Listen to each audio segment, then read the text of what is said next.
लोकसभा चुनाव 2024 का तीसरा चरण काफी ज्यादा रोचक रहने वाला है। उत्तर प्रदेश की कई हॉट सीट इस चरण में दांव पर लगेंगी। उनमें सबसे खास है मैनपुरी सीट।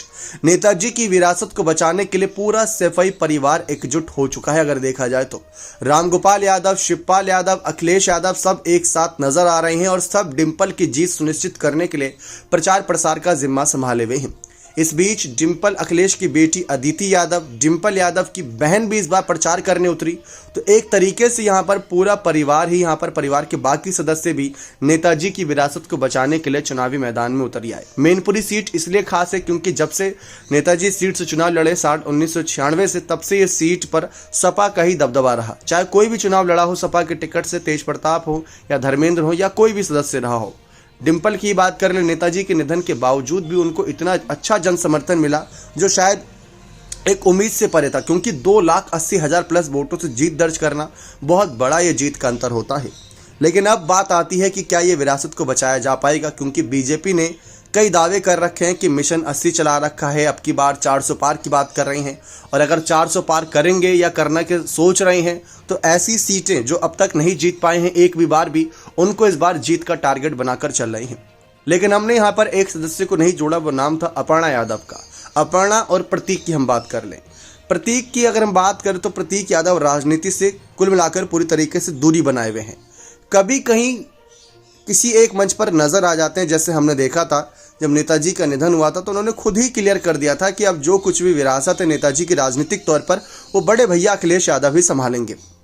लेकिन जब बात प्रतीक की पत्नी अपर्णा की आती है तो अपर्णा बीजेपी की सदस्य हैं और इस बात की काफ़ी ज़्यादा चर्चा थी, आंतरिक रूप से भी चर्चा थी कि अपर्णा को मैनपुरी से ही चुनाव लड़ाने के लिए बीजेपी मन बना रही है। लेकिन अपर्णा का एक फैसला डिंपल को समर्थन दे गया। अगर देखा जाए तो अपर्णा ने साफ कहा कि मैं अपनी भाभी डिंपल के खिलाफ कैसे चुनाव लड़ सकती हूँ। बात जब राजनीतिक मंच की आती है तो राजनीतिक मंच एक ऐसा युद्ध का मैदान बन जाता है जहां पर अपने ही अपनों के खिलाफ खड़े होते हैं। हमने पहले भी देखा है ऐसे, हमने कई अलग अलग राज्यों के चुनाव में भी देखा है, ऐसा बहुत देखा है कि यहाँ पर अपने ही अपनों के खिलाफ खड़े होते हैं। लेकिन अपर्णा का ये फैसला कि मैं भाभी डिंपल का बहुत मान सम्मान करती हूँ, जेठानी है, तो वो मान सम्मान राजनीतिक मैदान में भी बना रहेगा। शायद ये फैसला भाजपा को रास ना आए, इसी वजह से हो सकता है कि भाजपा ने उनकी टिकट पर रोक लगा रखी हो। वजह कोई भी हो सकती है, लेकिन अपर्णा का ये कह देना कि चुनाव नहीं लड़ूंगी, बात वो तब अलग होती जब टिकट मिलता और टिकट मिलने के बाद लौटा देती, या टिकट नहीं मिलता तो शायद ये बयान भी उनको नहीं देना पड़ता। लेकिन अपर्णा का ये कहना कि डिंपल के खिलाफ चुनाव नहीं लड़ूंगी, अब चुनाव नहीं लड़ेंगी तो इसका मतलब यह भी है कि शायद वो प्रचार भी ना करें, क्योंकि हमने देखा कि अपर्णा ने हाल ही में रामपुर की बात कर लें, वहां पर प्रचार किया था।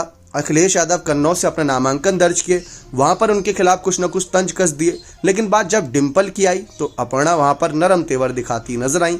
अब बीजेपी सपा का वो किला जीतने की उम्मीद कर रही है जो किला साल 1996 से नहीं जीत पाई।